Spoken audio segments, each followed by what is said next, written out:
There's a moment most people never talk about. You're doing fine. Actually, better than fine. You feel good about where you are, what you've built, what you're working toward, and then one scroll, one conversation, one glance at someone else's life, and just like that, it's gone. Not slowly, instantly, like air leaving a room. The weird part?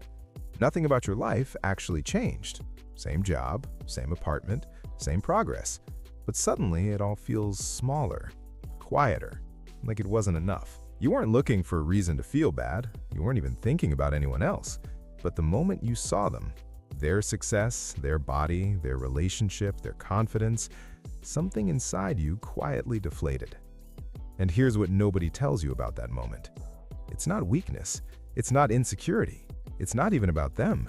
It's your brain doing exactly what it was designed to do. Society has a way of making this personal. Like if you compare yourself to others, it means you're unhappy, ungrateful, or somehow broken. Like emotionally healthy people just don't do this. Like the goal is to reach a place where other people's success simply doesn't register. That's not psychology. That's a fantasy. Comparison isn't a character flaw. It's a cognitive function. It's wired into the structure of the human brain at a level most people never think about. The real problem isn't that you compare. It's that no one ever explained what comparison is actually doing to you, and what's quietly driving it underneath the surface. This is really about confidence, specifically why it collapses the moment someone else enters the picture, and why that keeps happening no matter how much progress you make. Because most conversations about confidence miss the root entirely. They tell you to believe in yourself. They tell you to stop caring what others think. They give you affirmations, and none of it sticks. Because they're treating the symptom, not the source. Leon Festinger, a social psychologist at MIT, identified something in 1954 that changed how research has understood the human mind. He called it social comparison theory. His finding was simple and a little uncomfortable. Humans evaluate themselves by measuring against other humans, not against goals, not against their past selves, against people around them. We don't naturally ask, "Am I doing well?" We ask, "Am I doing well compared to them?" This isn't low self-esteem. This is how the brain calculates worth. And here's where neuroscience adds something that makes this click even harder. When you compare yourself to someone and perceive yourself as falling behind, your brain processes it through the same neural circuits that register physical threat. The same system that responds to danger responds to someone else's highlight reel. Your nervous system doesn't distinguish between "a lion is chasing me" and "she got the promotion I wanted." The emotional response, that tightening in your chest, that quiet shrinking, that's not overthinking. That's a threat response. And you can't think your way out of a threat response just by deciding to stop caring. What makes this deeper is where it starts. For most people, the comparison reflex gets locked in during childhood, not because something went wrong, but because of how children form their identity. Kids don't develop a sense of self in isolation. They develop it in relation to others. Am I as fast as them? Am I as liked? Am I as capable? That's developmentally normal. But for some kids, those environments created an extra layer. Homes where love felt conditional on performance, classrooms where worth was ranked, social groups where belonging required measuring up. When that happens repeatedly, the nervous system learns something at a very deep level. It learns that your value is not fixed, it's relative, and it can disappear the moment someone more successful walks into the room. That belief doesn't go away when you become an adult, it goes underground. And it runs quietly in the background, triggered every time you open Instagram, sit in a meeting, or hear about what someone else is earning. And none of this makes you weaker than people who seem unbothered.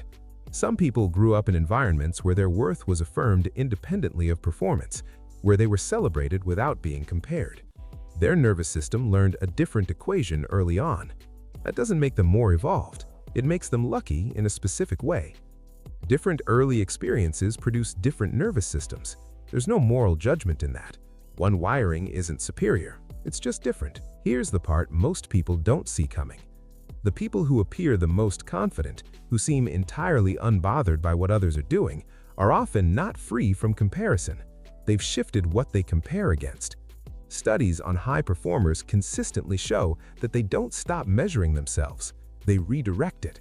They compare their current self to their past self, not to their neighbor, their colleague, or someone on a screen. That's the counterintuitive part. Confidence isn't the absence of comparison, it's the redirection of it. The mind needs a reference point. It's going to find one whether you want it to or not. The question is which reference point you keep handing it. You are not broken for feeling this. Your brain isn't malfunctioning. Your confidence isn't defective. It's responding to a social environment that constantly hands it the wrong reference point, and a nervous system that was trained long before you had a choice to treat external comparison as survival data. That makes complete sense, and it means the collapse you feel when someone else seems further ahead, that's not the truth about you. That's old programming running on automatic. If you want to start shifting this, there's one practice that actually works at the level where the problem lives. Start a daily comparison audit.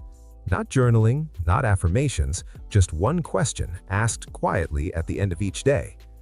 What's one thing I did today that I couldn't do or wouldn't have done a year ago? It sounds almost too simple, but what you're doing is giving your brain a legitimate reference point, one that doesn't collapse the moment someone else succeeds.